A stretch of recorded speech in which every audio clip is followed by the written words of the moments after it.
نبی پاک صلی اللہ علیہ وسلم کے مدینے آنے سے پہلے ایک شخص تھا، عبداللہ بن ابی سلول اس کا نام تھا۔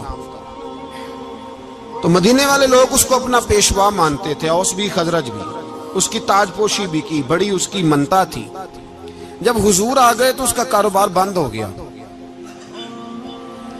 اب لوگ یہ نہیں سمجھتے کہ میں غلط ہوں، لوگ کسی کے مفادات کو ٹھیس پہنچتی ہے تو مخالفت کرنے لگ جاتا ہے۔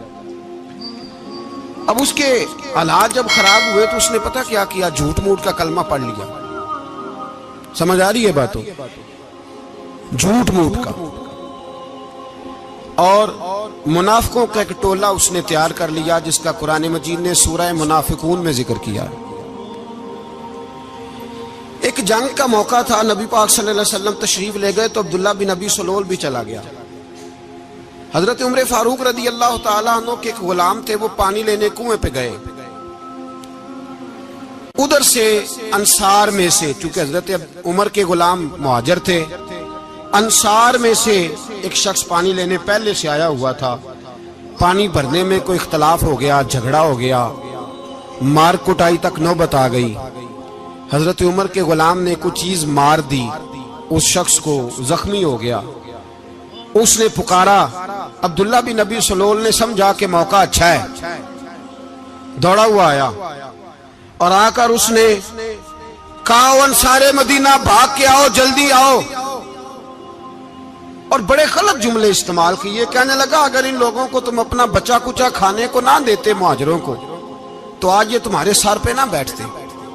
معاذ اللہ، ایسی باتوں پہ کہا کرے، بولے یہ روزمرہ کی گفتگو میں عادت بنائیں، کوئی ایسی بات کرنی ہو تو معاذ اللہ استغفر اللہ کہہ کے کرنی چاہیے۔ اس نے کہا کہ معاذ اللہ، اب ان کو بچا کچا نہ دیں تو یہ ہمارے سر پہ نہ بیٹھتے۔ شور کیا اس نے۔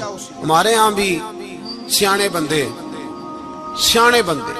پنچایت کے لوگ، وہ کہتے ہیں تو اس برادری کے بچے سے ہی مار کھا ہے، پتہ ہی نہیں چلا، جا اسے مار کے آ، سر پھاڑا، یہ کار پھوڑ دے اس کا سر، اور دیکھ میں دیکھ لوں گا بعد میں جو ہوگا۔ یہ عقل مند لوگوں کے مشورے نہیں، یہ جاہل لوگوں کے مشورے۔ ناراض نہ ہونا، پر یہ نبی پاک صلی اللہ علیہ وسلم نے فرمایا ہے، حضور کا فرمان ہے۔ یہ کن لوگوں کا کام ہے؟ بول کے بتائیں، بول کے۔ پڑھے لکھے سیانے بندے اس طرح کے مشورے یہ بالکل نہیں دیتے، جاہلوں کا کام۔ پکارا، مہاجر سارے اکٹھے ہو گئے، انصار سارے آ گئے، اور جب انصار آئے تو مہاجرین کو بھی پکارا، مہاجر بھی آ گئے۔ اب وہ گتھم گتھا ہونے لگے تو کسی نے جا کے محبوب پاک کے کان میں کہا، یا رسول اللہ، وہاں تو مہاجر انصار لڑنے لگے، وہ پرانی لڑائیاں پھر سے جاگ گئی ہیں۔ نبی پاک تشریف لائے، حضور نے وہاں لفظ بیان کیے، فرمایا یہ تم نے کیا جاہلوں جیسا کام شروع کیا ہوا ہے؟ یہ کون سا کام ہے؟ اللہ کرے ہم سب اس کام سے باز آ جائے، آمین تو کہنا۔ اور تو اس برادری دے منڈے کوئی مار کھائے، برادری کیا ہوتی ہے؟ برادری تو تعارف کے لیے، اونچ نیچ کہاں سے آ گئی؟ کہا میرے رسول پاک علیہ الصلوۃ والسلام نے، فرمایا تم جاہلوں جیسے کام کر رہے ہو۔ صلح کرائی، بات رفع دفع کرائی، لوگ چلے گئے، معاملہ ٹھنڈا ہو گیا۔ لیکن عبداللہ بن سلول نے کہا کہ میں یہ موقع خالی نہیں جانے دوں گا۔ پھر گیا وہ اور جا کے انصار مدینہ سے کہنے لگا، ایک دفعہ جا لینے دو مدینے، تم نے میری بات نہیں نہ سنی، جو وہاں بڑے سردار بیٹھے ہیں ان سے بات کروں گا، اور معاذ اللہ ثم معاذ اللہ ہم ان بے عزت لوگوں کو مدینے سے نکال دیں گے، وہاں صرف عزت والے رہیں گے۔ یہ غلط جملے اس نے ادا کیے جس کو قرآن پاک نے سورہ منافقون میں بیان فرمایا ہے۔ اس نے یہ بات کی۔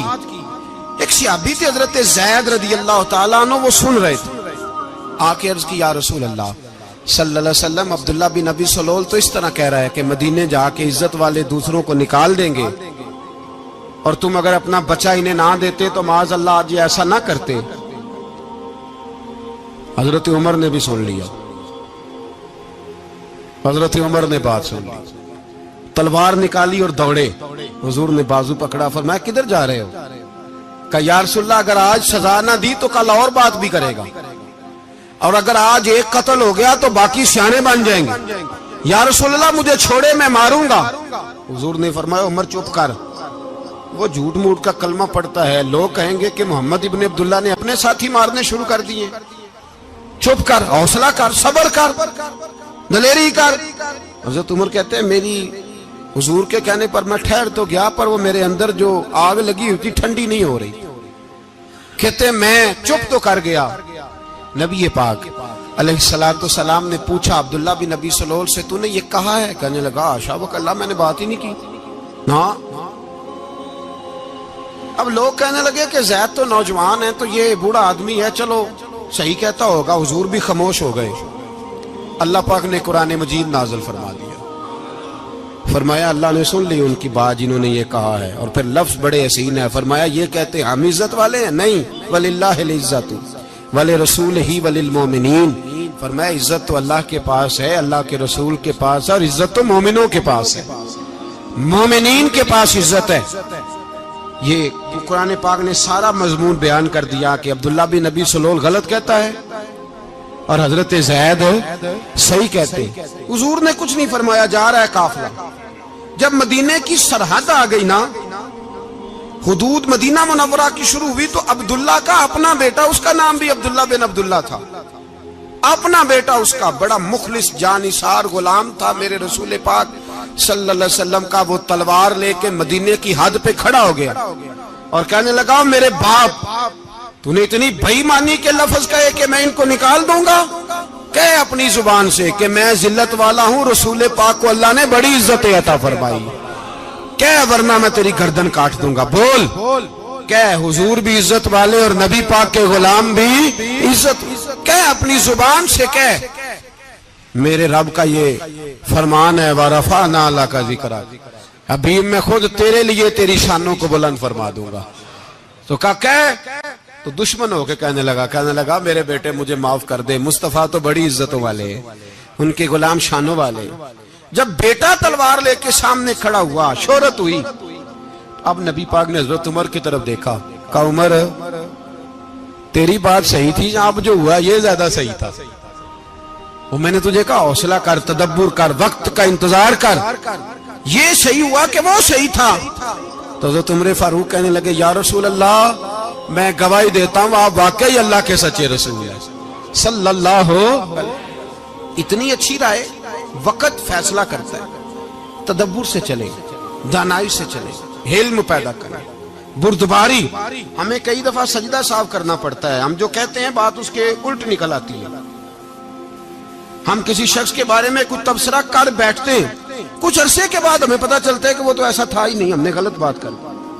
ہم بغیر تحقیق کے، بغیر تفتیش کے، حوصلہ نہ ہونے کی وجہ سے، صبر نہ ہونے کی وجہ سے ہم بہت سارے کام کر گزرتے ہیں، پھر ہمیں نقصان ہوتا ہے۔ اپنی زندگی میں علم نہ چھوڑیں، حوصلہ نہ، لڑائیاں ہوتی ہیں نا گھروں میں، اس کی وجہ خامد ہوتا ہے، بیوی نہیں ہوتی۔ یہ بات گھر جا کے بتانا کہ آج انہوں نے کہا ہے۔ لڑائی کی وجہ کون ہوتا ہے؟ نہ بولو تسی، پر میں تے آنکھ ہی چھڑیا ہے، وہ تو ریکارڈ ہو گیا ہے۔ لڑائی کی وجہ کون ہے؟ جڑے باتیں لڑتے ہیں وہ کوندے ہی نہیں پے۔ وجہ کون بنتا ہے جی؟ کیوں بلا؟ اس لیے کہ نبی پاک صلی اللہ علیہ وسلم نے فرمایا عورت کی اگل آدھی ہے تو تیری تو پوری ہے نا، جس کا مطلب ہے لڑائی اگر بچ سکتی تھی تو مرد کی وجہ سے بچ سکتی تھی، گھر میں امن ہو سکتا تھا۔ کہتے ہیں جی بڑی بیوقوف ہے میری سنتی نہیں، تو میں نے کہا جو اس سے بحث کر رہا ہے وہ سیانا ہے؟ بولیں، جو بحث کر رہا ہے وہ عقل مند ہے؟ بندہ تو چلو تھا وہ دانشور شیکسپیئر، باتیں بعض اوقات اس کی کچھ ایسی ہیں۔ اس سے کسی نے پوچھا تھا عورتوں سے کون جیت سکتا ہے بحث میں، تو اس نے کہا تھا وہ جو ان سے بحث نہ کرے، جو ان سے بحث۔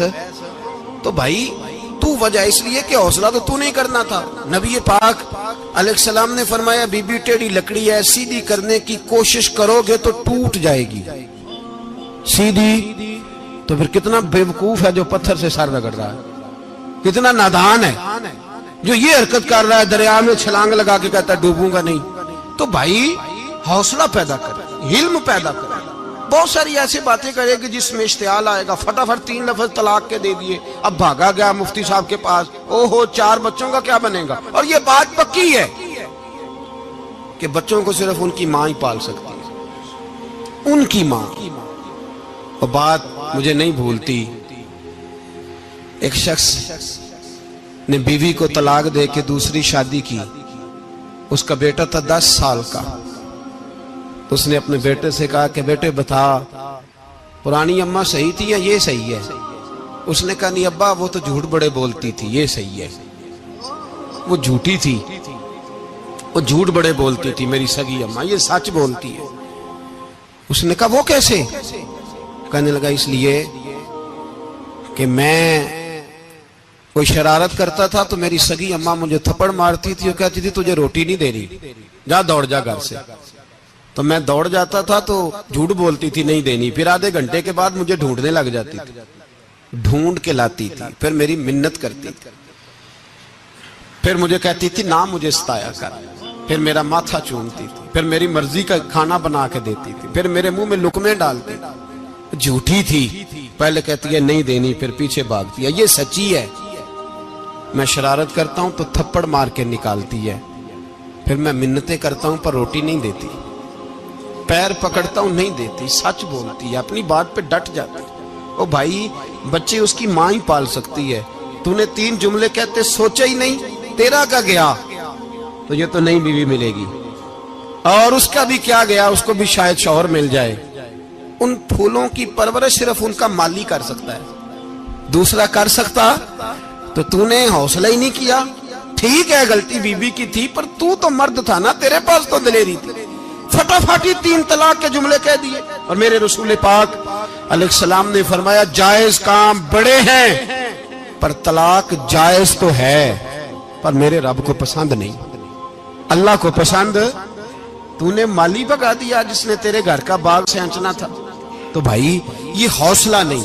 درجنوں طلاقیں، 20 کیس، اور ابھی وہ شادی کے پورے کپڑے نہیں پہنے تو طلاق پہلے. اس کی وجہ یہ کہ حوصلہ نہیں، صبر نہیں، رضا نہیں. ہم احساس نہیں کرتے. اگر تو یہ سمجھ جائے کہ بس اللہ نے جو میرے لیے بہتر سمجھا مجھے دے دیا، صحیح ہے میری آزمائش ہے، کیا ہے کچھ ہے جو اس نے بہتر سمجھا مجھے اس نے، پھر تو سکھی ہو جائے، تیرے لیے جینا آسان ہو جائے، پھر تو بہت ساری پریشانیوں سے آزمائشوں سے دور ہو جائے. میرے نبی پاک علیہ السلام نے ہمیں حوصلہ کرنے کا حکم دیا، دلیری. 2-3 سال شاید پچھلے سال یا اس سے پچھلے سال حج کے موقع پہ نا ہمارے پاکستان میں تو بڑے بڑے انوکھے واقعات ہوتے ہیں. سننے سے کیا میں کہتا ہوں وہ عبرت کے لیے ہوتے ہیں. جعلی ویزے لگوا دیے حج کے کسی ایجنٹ نے، اللہ کے مہمانوں کو بھی لوگ لوٹ لیتے ہیں. معاذ جعلی ویزے لگوا دیے. اور مزے کی بات یہ ہے کہ پاکستانی ایئرپورٹ سے گزر بھی گئے وہ ویزے والے، اور احرام باندھے لوگ جدے پہنچ گئے. 4 آدمی تھے، انہوں نے ویزا دیکھا تو کہا نقلی آپ کو واپس جانا پڑے گا. اگلی فلائٹ سے وہ لوگ واپس آئے. آپ مجھے بتائیے ان کی جب وہ چھوٹے چھوٹے کلپ آئے، میڈیا نے ان کی باتیں سنی تو ان کے آنسو نہیں تھمتے تھے. ایک آدمی احرام باندھ کے گیا ہے، معمولی سمجھتے ہیں آپ؟ میرے جیسا غریب آدمی کبھی اس نے ارادہ کیا اور مدینے جانے کا لیٹ ہو جائے تو کلیجہ پھٹنے کو آتا ہے. کچھ مجبوریاں پیروں میں آ جائے، نہ جا سکے تو پتہ نہیں کتنی توبہ کرنے کو دل کرتا ہے کہ کہیں غلطی تو نہیں ہو گئی، کوئی ایسی بات تو نہیں نکل گئی. یقین کریں طبیعت پریشان ہو جاتی، یار کوئی ایسا کام تو نہیں ہوگا جس کی وجہ سے یہ بات ہوئی. 4 آدمی لوٹ آئے، حالات خراب ہو گئے، لوگ رو رو کے قصے سناتے تھے. لیکن میرے رسول پاک علیہ السلام کا حوصلہ دیکھو. حضور کعبے کا بھی کعبہ، حضور مالک، حرم کے مالک مطلق، جن کے صدقے اللہ نے کعبہ کو بیت اللہ بنایا. حاجیو آؤ شہنشاہ کا روضہ دیکھو. کعبہ تو دیکھ چکے، اب کعبے کا بھی کعبہ دیکھو. حضور 1400 صحابہ کو لے کے گئے عمرہ کرنے. مقام حدیبیہ پر پہنچے تو کافروں نے روک لیا، ہم عمرہ نہیں کرتے. تو اور میں خادم اور جو وارث و مالک ہیں 1400 صحابہ، ہم نہیں عمرہ کرنے دیتے، واپس جائیے. صلح لکھی جا رہی ہے. صلح کی شرطیں کیا ہیں؟ مکے سے کوئی آدمی غلطی سے بھی مدینے چلا گیا، مکے کا آدمی، تو مسلمان اگر ان کے ظلم سے تنگ آ کے، مکی مسلمان کافروں کے ظلم سے تنگ آ کے مدینے چلا گیا تو مدینے والے واپس کریں گے. اور اگر مدینے سے کوئی شخص غلطی سے بھی مکے چلا گیا تو مکے والے واپس نہیں کریں گے. اتنی سخت شرائط. حضرت عمر غصے سے کانپنے لگے, صحابہ پریشان ہیں, پر میرے رسول پاک نے صبر دکھایا, حوصلہ, تدبر. یہ تدبیر ہے, صبر ایک بہترین تدبیر ہے, اگر کوئی اپنائے تو بہترین طریقہ ہے. حضور نے فرمایا ہمیں منظور ہے, صلح کرو. اور اتنا سخت حکم ہے, کہنے لگے 1400 احرام والے واپس جائیں, بعد میں آنا, اس وقت نہیں عمرہ کرنے دیں گے. میرے نبی پاک علیہ السلام, مجھے بتاؤ, مجھے اور آپ کو دکھ ہوتا ہے تیاری ہو تو پروگرام رہ جائے, تو اگر احرام باندھا ہو اور اللہ کے رسول نے بندھوایا ہو تو حضور واپس لوٹنے لگے تو کتنی تکلیف کی بات ہے. حضور نے فرمایا چلو آئندہ آئیں گے. معاہدہ لکھا جا رہا ہے, حضرت علی معاہدہ لکھ رہے ہیں. لکھو محمد الرسول اللہ صلی اللہ علیہ محمد الرسول اللہ صلی اللہ علیہ وسلم اور قریش مکہ کے بیچ معاہدہ. یہ تحریر لکھی جا رہی تھی تو ابو سفیان بول پڑا, کہنے لگا جی ہم محمد الرسول اللہ نہیں نکلنے دیں گے معاذ اللہ, یہی تو ہمارا جھگڑا ہے. اگر آپ کو رسول اللہ مان لیا تو پیچھے رہ کیا گیا, محمد ابن عبداللہ لکھیں. حضور نے حضرت علی سے فرمایا رسول اللہ کاٹ کے محمد ابن عبداللہ لکھو. حضرت علی لکھ رہے تھے, محمد رسول اللہ لکھا تھا, فرمایا رسول اللہ کاٹ کے محمد ابن عبداللہ لکھو. تو حضرت علی کہنے لگے حضور مجھے یہ لفظ کاٹنا نہیں آتا, حضور مجھے یہ لفظ کاٹنا. کسی صحابی نے اعتراض نہیں کیا کہ لکھنا آتا تھا, کہا مجھے کاٹنا. حضور نے دوبارہ کہا علی کاٹ دو. کہا یا رسول اللہ مجھے یہ لفظ کاٹنا نہیں آتا. میرے حبیب نے تیسری دفعہ کہا علی کاٹو. تو شیر خدا نے قلم چھوڑا, ہاتھ باندھے اور کھڑے ہو کہنے لگے محبوبہ مجھے تیرے قصیدے لکھنے آتے ہیں, کاٹنے کوئی نہیں آتے. میں مجبور ہوں, مجھ سے نہیں ہوتا, کوشش کرتا ہوں, نہ قلم اٹھتا ہے نہ ہاتھ چلتا ہے. میرے حبیب پاک نے قلم پکڑا اور لفظ رسول اللہ خود کاٹ کے محمد ابن عبداللہ کرایا. بھائی وقت گزر گیا, صلح ہو گئی. یہ تدبر, یہ حوصلہ, یہ تدبیر میرے نبی نے فرمائی. اب تو 1400 کو مکے نے نہ داخل ہونے دیا, لیکن ایک سال ہی گزرا, تھوڑا ہی وقت گزرا, میرے رسول پاک 10,000 کو لے کے مکے میں داخل ہو گئے. 10,000 اس نے فائدہ دیا. حکمت کیا تھی, تدبر کیا تھا. قریش روز لڑائی کرنے آ جاتے تھے, تبلیغ ہی نہیں کرنے دیتے تھے. ان سے صلح ہو گئی تو نبی پاک نے کیسر کو خط لکھا, کیسر روم کو, ہرکل کو. دور دراز تبلیغ پھیل گئی, مسلمان 100,000 سے زیادہ ہو گئے. ان کی طرف سے اب وہ لڑائی بند ہو گئی. میرے حبیب پاک علیہ السلام کے حوصلے نے کمال دکھایا, اس تدبیر نے فائدہ دیا امت مسلمہ کو. 10,000 کا لشکر لے کے حضور کعبے میں داخل ہوئے.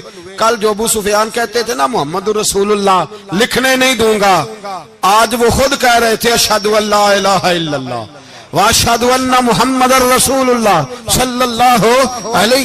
کل جو کہہ رہے تھے کہ میں یہ لفظ نہیں لکھنے دوں گا, آج ابو سفیان کی حویلی میں لاکھوں لوگ, ہزاروں لوگ بیٹھے تھے اور سارے کہہ رہے تھے محمد الرسول اللہ محمد الرسول اللہ محمد الرسول اللہ صلی اللہ علیہ وسلم. میرے محبوب کی تدبر نے, فقاہت نے, اور پھر کمال ہوا. 1400 کہاں اور 1,44,000 کہاں. 1400 کہاں اور 1,44,000. 1400 کو نہیں جانے دیا عمرہ کرنے.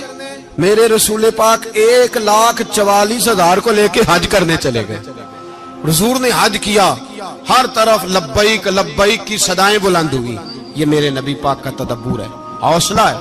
اگر وقتی طور پہ حوصلہ کر جاؤ گے, دلیری کر جاؤ گے, آنے والا وقت آسان ہو جائے. حوصلہ نہیں, صبر نہیں, سکون نہیں.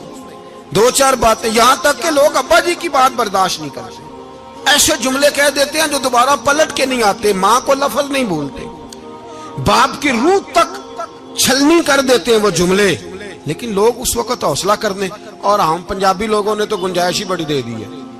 کہتے ہیں بچہ ہے جے ایک ہی ہے, ایک میں حوصلہ کرے کی ہے ماشاءاللہ. تو اگر جوان ہو گیا تو کہتے ہیں گرم خون ہے, مکہ کم. اگر بوڑھا ہو گیا تو کہتے ہیں بوڑھوں میں حوصلہ نہیں ہوتا, نہ بچے میں نہ. تو کس میں حوصلہ ہوگا, بولے کسی میں بھی نہیں. چھٹی سب کو فتویٰ مل گیا نا, یہ بچہ ہے جی, ابھی یہ تو بچہ ہے, آپ تو سیانے بیانے ہیں, یہ بچہ ہے. کمال ہو گئی ہے بھائی, کیا مطلب ہے بچہ ہے؟ بچے کو سارا پتہ ہے, ہر چیز اسے آتی ہے, حوصلہ کرنا ہی نہیں آتا. اور پھر کہہ دیا وہ تو گرم خون ہے. وہ کیا بات کرتے ہو, گرم خون؟ ابے کے گلے پڑ گیا گرم خون, اس کو کھڑا کرو نا ایس پی کے سامنے اور اس کو مار تھپڑ اس کے منہ پہ, تیرے گرم خون کا پتہ چلے. غریب کے یہ گلے پڑ گیا, اس کو کھڑا کرو ایس ایچ او کے سامنے, پھر پتہ چلے گا خون کتنا گرم ہے. وہاں بالکل چپ ہے, بالکل خاموش ہے. اور گرم خون اس کا صرف اماں کے لیے, جلال صرف رہ گیا اگر غریب گھر کی بیٹی بیاہ کے لایا تو صرف اس کے لیے. کوئی ایسی بات نہیں. ہم بڑے سیانے, ہمارا غصہ بڑا سمجھدار ہے, ہمارا وہ گرم خون بڑا سیانا ہے. وہ جہاں دیکھتا ہے کہ معاملہ ہلکا ہے تو وہاں وہ گرم خون جلال میں, اور جہاں دیکھتا ہے کہ سامنے والا تگڑا ہے تو وہاں وہ گرم خون فوراً ٹھنڈا ہو جاتا ہے. حوصلہ پیدا کرے. زندگی حوصلے مند لوگ جیتے ہیں, جو حوصلے مند نہیں ہوتے وہ تو زندگی کا ایک سال لطف سے نہیں جی پاتے. حوصلہ کریں, مسکرائیں. میرے نبی پاک صلی اللہ تعالی علیہ وسلم نے نا عثمان بن طلحہ, کعبے کی چابی ان کے پاس ہوتی تھی. حضور نے ایک دن فرمایا عثمان, اچھا یہ نہیں تھا کہ عثمان خاص لوگوں کو چابی کعبہ کھول کے دکھاتے تھے, بلکہ ان کو قریش کی جانب سے یہ حکم تھا کہ جو بھی تجھے کہے تو نے کعبے کا دروازہ کھول دینا. نبی پاک علیہ الصلوۃ والسلام نے نا ہجرت سے 2-4 دن پہلے کہا کہ عثمان ذرا چابی دو, میں نے کعبہ اندر سے دیکھنا ہے. بڑے ٹھنڈے دل سے ذرا سننا, ادھر دیکھو میری طرف, ادھر دیکھیے گا ذرا میرے بھائی. میں نے ایک بندے سے کہا یار پانی کی بوتل دینا دکاندار سے, ایک ہے اس نے کہہ دیا نہیں میرے پاس. اس بات کا کوئی غصہ بولیے, اور اگر وہ کہے سارے زمانے کو ملے گی آپ کو نہیں دینی, پھر بولیں میرا خیال ہے چپ کر کے ہنس کے آ جائیں گے, سوال ہی نہیں پیدا ہوتا. ہم کہیں گے مجھے نہیں نہ دینی, تو نے تو دکان اٹھا یہاں سے بند کاری سے. کیا مطلب ہے سب کو دینی ہے تجھے نہیں دینی, کیا معنی ہے اس کا؟ لے کے جاؤں گا, جھگڑا ہوگا, بحث کریں گے. عثمان بن طلحہ سے حضور نے فرمایا دروازہ کھولو, کعبہ دیکھنا ہے. عثمان کہنے لگا میں ساری دنیا کو دکھاؤں گا, آپ کو نہیں دکھاؤں گا. کتنی سخت بات ہے, پر قربان جائیں رسول اللہ کے حوصلے پہ صلی اللہ علیہ. عثمان کہتے ہیں میں نے یہ بات کی تو نبی پاک مسکرانے لگے, اور میں اچھا نہیں دینی, تو حضور نے نا مسکرا کے اور میری کمر پہ تھپکی دی, فرمایا اچھا یاد رکھنا یہ چابی میں تجھ سے لے لوں گا, اور جس کو میرا دل کرے گا میں اس کو دوں گا. عثمان کہتے ہیں روز رات کو نبی پاک کے یہ جملے میرے کانوں میں گونجا کرتے تھے, گونجتے تھے کہ حضور نے فرمایا. کہتے ہیں جس دن پتا چلا نا نبی پاک 10,000 کا لشکر لے کے آ رہے ہیں, تو ابو سفیان میٹنگیں کر رہے تھے, مکے کے سارے سردار تیاری کر رہے تھے, اور میرے کانوں میں ایک ہی لفظ تھا کہ حضور نے فرمایا میں چابی لے لوں گا, پھر جس کو میں چاہوں گا اسے دوں گا. عثمان کہتے حد ہو گئی, وقت گزر گیا, حضور آ گئے, طواف فرمایا, اور طواف کے بعد میرے نبی پاک علیہ السلام نے فرمایا بلاؤ نا ذرا عثمان کو. عثمان کہتے ہیں میں چابی لے کے آیا تو دوسرا جملہ کوئی نہیں.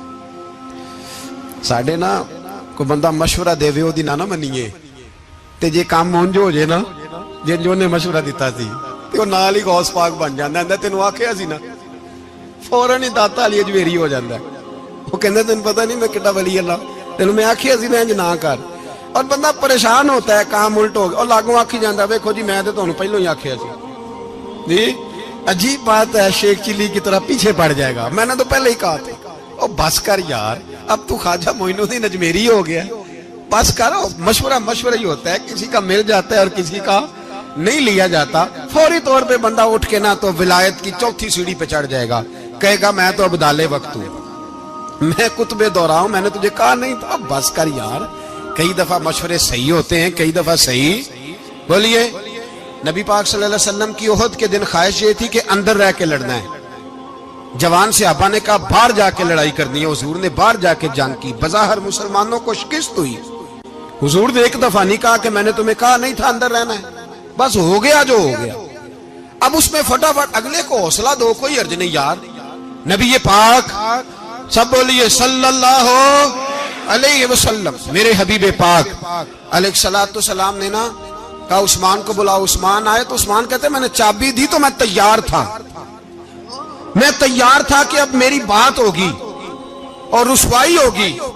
لیکن کہتے ہیں قربان جائیں مصطفیٰ نے تو یہ جملہ بھی نہیں کہا کہ میں نے تجھے کہا نہیں تھا، یہ بھی نہیں کہا. حضور نے چابی لی، کعبے کے بت صاف کیے، نماز پڑھی، واپس آئے. فرمایا عثمان میرا وعدہ تھا تیرے ساتھ کہ جس کو میں چاہوں گا چابی دوں گا، یہ لو چابی میں تجھے ہی دینا چاہتا ہوں، لے لو رکھ لو. عثمان کہتے ہیں وہ چابی نہیں میرے طرف آ رہی تھی، میری طرف ایمان آ رہا تھا. وہ چابی نہیں آ رہی، ایمان آ رہا تھا میری جانب. کہتے ہیں میرے ہاتھوں میں چابی آئی اور میری زبان پہ کلمہ توحید جاری ہو گیا. بھائی تدبر، حوصلہ، صبر، رضا. ہمیں تو ٹائم بھی نہیں گزارنا آتا. گھر کا ماحول، گھر کے اندر رہ کے لوگ دکھی ہیں، اس لیے کہ ہماری طبیعتوں میں حوصلہ نہیں، ایک منٹ کے لیے نہیں، ایک سیکنڈ کے لیے بھی ہم یہ برداشت نہیں کرتے کہ چلو تھوڑا انتظار کریں، وقت کو دیکھیں، موقع کو دیکھیں. میرے نبی پاک علیہ الصلوۃ والسلام پہ اتنی مصیبتیں آئیں کہ پہاڑ پہ آتی تو وہ ریزہ ریزہ ہو جاتے ہیں، لیکن کسی مقام پر بھی حضور علیہ الصلوۃ والسلام شکوہ کرتے نظر نہیں آتے. ہم غریبی کا رونا روتے ہیں، ہر چوتھا آدمی کہتا ہے بڑا غریب ہوں، لیکن میرے نبی پاک علیہ الصلوۃ والسلام نے چوتھے دن کھجور کھائی، سرکہ کھایا ہے اور موٹے بان کی چارپائی پہ آرام کیا. حضرت عمر نے کہا حضور کتنی تکلیف ہے؟ فرمایا عمر کوئی تکلیف نہیں، تھوڑا سا تو وقت ہے، جنت میں جائیں گے، ساری نعمتیں اللہ نے ہمارے لیے تیار کی ہوئی ہے. راضی بالرضا، راضی بالرضا، کوئی کسی قسم کا مسئلہ نہیں. ہمیں آزمائشیں آتی ہیں، تکلیفیں آتی ہیں، بیماریاں آتی ہیں، لوگ چھوٹی چھوٹی بات پر پریشان ہو جاتے ہیں، ذرا ذرا سی بات پر شکوہ کرتے ہیں. میرے رسول پاک علیہ السلام نے فرمایا جب میرا رب کسی کو بیمار کرتا ہے تو 2 فرشتوں کو بھیجتا ہے، جاؤ میرے بندے کی تیمارداری کر کے آؤ. اللہ اکبر، خود رب بھیجتا ہے، جاؤ میرے بندے کی. تو مجھے بتائیے جب اللہ بھیجے تو پھر تندرست خوش نصیب ہوا کہ بیمار؟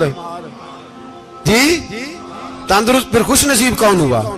میرے نبی پاک صلی اللہ علیہ وسلم نے فرمایا رب 2 فرشتے بھیجتا ہے، فرماتا ہے پتہ کر کے آؤ میرے بندے کا اس کا کیا حال ہے، حالانکہ اللہ سارا ہی جانتا ہے. فرشتے آتے ہیں، واپس جاتے ہیں، رب کریم پوچھتے ہیں بتاؤ میرا بندہ کیا کہتا تھا؟ اللہ تجھے سارا ہی پتہ ہے، پر ہم سے پوچھتے تو بتا دیتے ہیں. وہ یہ کہتا تھا کہ میں اپنی رب کی رضا پہ بڑا ہی راضی ہوں.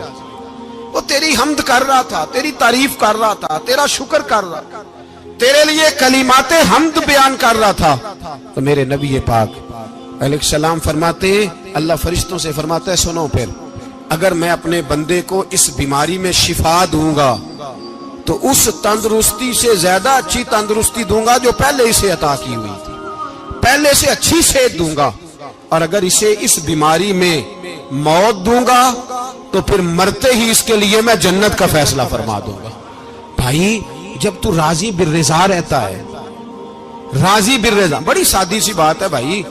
آپ گھر گئے روٹی مانگی تو اگر کسی نے کہا نا کہ اتنی تھکاوٹ ہے ٹائم پہ آیا کریں اس وقت، تو روٹی تو وہ بھی مل گئی اور اس میں لذت، وہ سکون نہیں، وہ سکون نہیں. میری اماں جی سالن پکا کے رکھ لیتی تھی تو روٹی جب بھی کوئی مانگتا تھا تو تازی بنا کے دیتی تھی، ان کی طبیعت تھی. تو میں اکثر ان سے کہتا کہ اماں جی پکا کے رکھ دیا کرو. تو کہتے تمہیں خوشی نہیں ہوتی جب تمہاری اماں تازی پکا کے دیتی ہے؟ خوشی ہوتی ہے، طبیعت میں خوشی ہوتی ہے. ان کا مزاج تھا، ذوق تھا، تو ہم سمجھتے تھے یار یہ بڑی سعادت کی بات. تو آپ گھر گئے رات کو تو گھر والوں سے کہا روٹی، تو فوراً اٹھے، فوراً، اور انہوں نے کھانا تازہ بنایا اور ساتھ یہ بھی کہا باہر سے نہ کھایا کرے بندہ بیمار ہو جاتا ہے. کتنی ٹھنڈک پہنچتی ہے آدمی کے دل کو، سکون ملتا. تو بھائی بیماری تو آپ نے کاٹ لی، لیکن ساتھ کہو ہو بڑا بیمار ہوں، میں نے تو اتنے گناہ بھی نہیں کیے، ظلم بھی نہیں کیا، کسی کو کچھ بھی. اب بیماری تب بھی کٹ گئی، پر بڑی آزمائش، مریض ڈاکٹر کے گلے پڑ رہا ہے، اس کے لواحقین جھگڑے کر رہے ہیں، بیماری وہ بھی کٹ گئی. اور ایک بیمار وہ ہے جو چارپائی پہ لیٹا ہے اور کہتا ہے جس طرح میرا اللہ راضی اسی طرح میں بھی راضی. تو بیماری اس کی بھی کٹ گئی. حضرت یونس علی نبینا علیہ الصلوۃ والسلام نے ایک دن حضرت جبریل امین ملنے آئے تو جناب یونس علیہ السلام کہنے لگے اے جبریل، اللہ کے نیک بندوں میں جو اللہ کو اس وقت سب سے زیادہ پسند ہے نبیوں کے بعد، توجہ کرنا بات پر، جو سب سے زیادہ اللہ کو پسند ہے نبیوں کے بعد ولیوں میں، اور سب سے زیادہ اللہ جس کو اللہ کی بارگاہ میں عبادت گزار لکھا جاتا ہے، میری اس بندے سے ملاقات کرا۔ تو حضرت جبریل نے جناب یونس علیہ السلام کو ساتھ لیا تو ایک شخص کے پاس پہنچے جو آنکھوں سے اندھا تھا، دونوں ہاتھ اس کے سلامت نہیں تھے اور پورے جسم میں پیپ جاری تھی، ریشہ تھا۔ جب جا کے السلام علیکم کہا نا حضرت یونس نے، اس نے وعلیکم السلام کے بعد پہلا لفظ پتہ کیا کہا؟ اس نے کہا یا اللہ تیرا شکر ہے، یا اللہ تیرا، آپ بھی ادا کریں اللہ کا شکر، یا اللہ تیرا، اللہ تیرا شکر ہے۔ تو حضرت یونس علیہ السلام کہنے لگے تو شروع سے اس طرح کا ہے، نابینا بھی اور ہاتھوں سے معذور بھی اور سارا جسم شروع سے؟ تو بڑے ہی خوبصورت لفظ اس بیمار نے کہے، کہنے لگے نہیں حضور، میں بالکل ٹھیک ٹھاک تھا، جب تک میرے رب نے چاہا کہ یہ دنیا کو دیکھے تو تب تک اس نے مجھے آنکھیں دیں، اور جب اس نے چاہا کہ اب اس کا دیکھنا بہتر نہیں تو اس نے واپس لے لی۔ تو یا اللہ تیرا شکر ہے، اللہ تیرا شکر ہے۔ پھر کہا جب تک اس نے چاہا کہ میرے ہاتھ رہے تب تک رہے، جب اس نے چاہا کہ میرے لیے بہتر نہیں تو اس نے لے لیے، تو یا اللہ تیرا شکر ہے۔ جب تک اس نے چاہا کہ میرا جسم صحیح و سلامت رہے تو رہا، اور جب اس نے چاہا کہ میرے لیے بہتر نہیں تو مجھے بیمار کر دیا، تو یا اللہ تیرا شکر ہے۔ تو حضرت یونس علیہ السلام کہنے لگے جبریل واقعہ یہ اللہ کا سب سے زیادہ شکر گزار بندہ ہے، سب سے زیادہ عبادت گزار بندہ ہے، سب سے زیادہ۔ میرے نبی پاک علیہ السلام نے فرمایا اللہ اللہ ہے، مجھ پر پہرا دے گا کون لڑائی میں، مجھ پر پہرا دے گا کون لڑائی میں، مجھ پر پہرا دے گا کون لڑائی میں، مجھ پر پہرا دے گا کون لڑائی میں۔ میں صدیق اکبر آقا بول پڑے، بول پڑے، مٹھی سے بو جہل کی کنکر بول پڑے، اللہ اللہ ہے، اللہ اللہ ہے، اللہ۔ میرا مومن ہر حال میں نفع میں ہے، نعمت ملے تو شکر کر کے نفع، مصیبت آئے تو صبر کر کے نفع، اپنی زندگی میں تحمل، بردباری، علم پیدا کرے، حوصلہ پیدا کرے۔ ہر آنے جانے والے شخص کے مزاج کے مطابق اسے نہ ملے، اپنا مزاج صحیح رکھے، اپنی طبیعت کے مطابق اپنے ماحول کو برقرار رکھے۔ علم کے ساتھ گزارا کرو گے تو رشتہ داروں سے بھی بنی رہے گی، دوستوں سے بھی بنی رہے گی، ہر ایک سے تعلق رہے گا۔ اور اگر آپ کے اندر یہ حوصلہ نہیں تو پھر سارے معاملات پریشانی کا شکار ہو جائیں گے۔ یہ تو آج کا مضمون تھا۔ ہمیں نا لوگ مشورہ دیتے ہیں، کہتے ہیں پیر صاحب درویشوں کو سیاست کی بات نہیں کرنی چاہیے، دیتے ہیں نا مشورہ لوگ، جی تھوڑا تھوڑا بول دیں، تھوڑا تھوڑا دیتے ہیں نا۔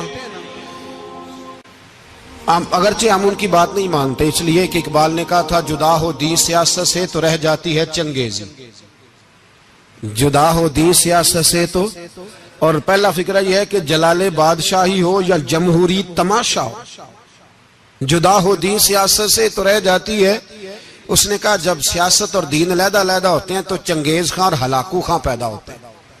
سیاست جب تک مسجد کے اندر رہتی ہے تب تک پاک صاف رہتی ہے، وہ گندی ہوتی تب ہے جب مسجد سے نکل جاتی ہے۔ حضرت علی کے زمانے تک مسجد میں رہی، پاک صاف رہی، یزید باہر لے گیا تو گندی ہو گئی، حضرت عمر بن عبدالعزیز دوبارہ مسجد میں لے آئے تو پھر پاک ہو گئی۔ لیکن پھر بھی ایک ساتھی نے مجھے کہا تو اس کی بات میں، سب کی باتیں نہیں مانتا، اس کی بات میری سمجھ میں آئی۔ وہ کہنے لگا جی اصل بات یہ ہے کہ سیاسی تبصرے تجزیے ہم اخباروں میں ٹی وی پہ جا کے بیٹھے، جا کے بڑی مہربانی میری طرف دیکھیں، وہ ہم سنتے رہتے ہیں تو ہمارا دل کرتا ہے مسجد میں صرف ہم رسول اللہ کا پیار ہی سنیں۔ تو میں نے کہا یار تیری بات دل کو لگتی ہے، یہ بات صحیح ہے، چلو یہ نیت اچھی ہے، یہ تیرا نظریہ ٹھیک ہے، مان گئے ہم۔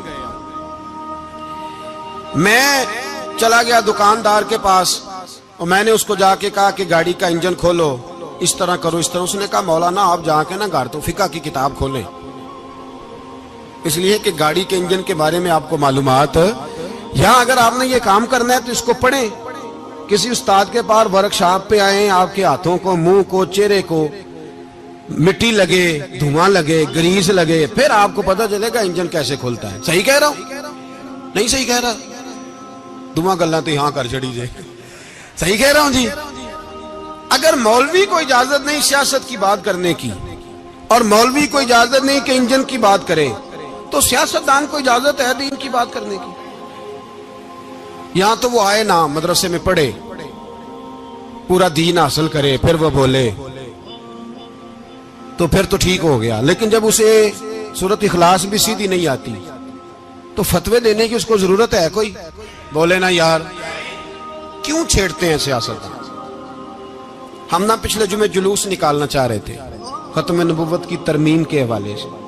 حکومت وقت نے کہا کہ ہم واپس لیتے ہیں, تو میرے بہت سارے دوستوں نے کہا جی نکالنا چاہیے. انہوں نے کیا کیوں؟ میں نے کہا یار لوگوں کو بھی پریشان نہیں کرنا چاہتے, ہماری اپنی سڑکیں ہیں, کسی کو بس ٹھیک ہے. انہوں نے واپس لے لی تو بات ختم ہو گئی, ہم مان گئے, تسلیم کر لیا. اتنا ہمارا مطالبہ ہے کہ اس آدمی کو ضرور سزا دو جس نے یہ ترمیم کی ہے. لیکن ہم نہیں کرتے, کوئی نہیں نکلے, نہیں نہ نکلے بولے. تو وزیر قانون صاحب کو کیا مصیبت بنی ہوئی ہے نیا فتویٰ دینے کی؟ کہ ہے کوئی شوق انہیں دینا چاہیے فتویٰ؟ کہتے نہیں مرضیوں میں ہمارے درمیان تھوڑا ہی فرق ہے. مجھے یوں لگتا ہے کہ یہ جان بوجھ کر کوئی نہ کوئی ایسی شرارت کرتے ہیں جس سے لوگ اشتعال میں رہیں. جان بوجھ. حلم, حوصلہ, صبر ذات کے بارے میں تو ہے, لیکن اگر کوئی رسول پاک کی بے ادبی کرے تو پھر حوصلے کی بات وہ ہے ہی نہیں, پھر تو جہاد کی بات ہے. اور میں دیانتداری سے مسجد میں باوضو بیٹھ کر جمعے کے دن مشورہ دیتا ہوں حکومت کو, اور وزیر قانون کو مشورہ دیتا ہوں کہ نہ فرعون کی حکومت ساری زندگی رہی, نہ نمرود رہا, نہ جاج بن یوسف رہا, نہ یزید رہا. اور یار درباری بن کے حکمرانوں کی چاپلوسی کرتے کرتے تم یہاں تک آ گئے ہو کہ اب نبی پاک کی عزت کو ہاتھ ڈالنا شروع کر دیا ہے. اور آپ یقین کریں سیاسی جماعتوں کا اتنا برا حال ہے کہ ان کے لیڈر کے بارے میں کوئی بات کرے تو پاگل ہو جاتے ہیں یہ احتجاج کر کر کے. اور اس نے ڈائریکٹ کہہ دیا کہ ختم نبوت کا مسئلہ ہی کوئی نہیں, جو دین کی بنیاد ہے, کسی کو پرواہ نہیں. مجھے تو ان لوگوں کی فکر ہو رہی ہے جن لوگوں نے انہیں ووٹ دیے ہیں, وہ اللہ کو کیا جواب دیں.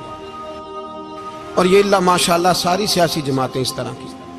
اور میرا وزیر قانون صاحب کو بھی مشورہ ہے کہ زندگی بڑی تھوڑی ہے, بڑی تھوڑی. اللہ سب کو معاف کرتا ہے, اپنے رسول کے غداروں کو معاف نہیں کرتا. اور یہاں تمہاری گاڑیوں پہ جھنڈے لگے ہوئے ہیں, وہاں بھی تمہارے جھنڈے لگیں گے, پر اس لیے لگیں گے کہ یہ غدار ہیں ناموس رسالت کے. یہ جھنڈے لگیں گے. شرم کرو اور ڈر جاؤ, بس کر دو. تمہارے منہ میں اب دانت پورے نہیں رہے. کوئی شوگر کا مریض ہے تو کوئی بلڈ پریشر کا, تو کوئی ہارٹ کا, تو کوئی کینسر کا. شرم کرو اور اپنی قبر کی بھی تھوڑی سی فکر کرو. بتاؤ پاکستان کے کتنے صدر گزرے, وزیر اعظم گزرے, تو ان کی قبریں کہاں ہیں؟ کوئی جاتا ہے ان کی قبروں پہ؟ کسی کو خبر ہے؟ کیوں اپنے لیے جہنم کٹھی کرتے؟ سارا کچھ دنیا داری رہ گئی ہے, سارا کچھ صرف یہی رہ گیا. حضرت ابو بکر سردار تھے, حضرت عمر سردار تھے قبیلے, حضرت عثمان سردار تھے. انہوں نے سرداریوں کو ٹھوکر مار کے رسول اللہ کے قدموں میں بیٹھنا پسند کی. سرداریاں چھوڑ کے غلام بن گئے. تم سرداریاں بچانے کے لیے رسول اللہ کی غداری کرتے ہو, شرم نہیں آتی؟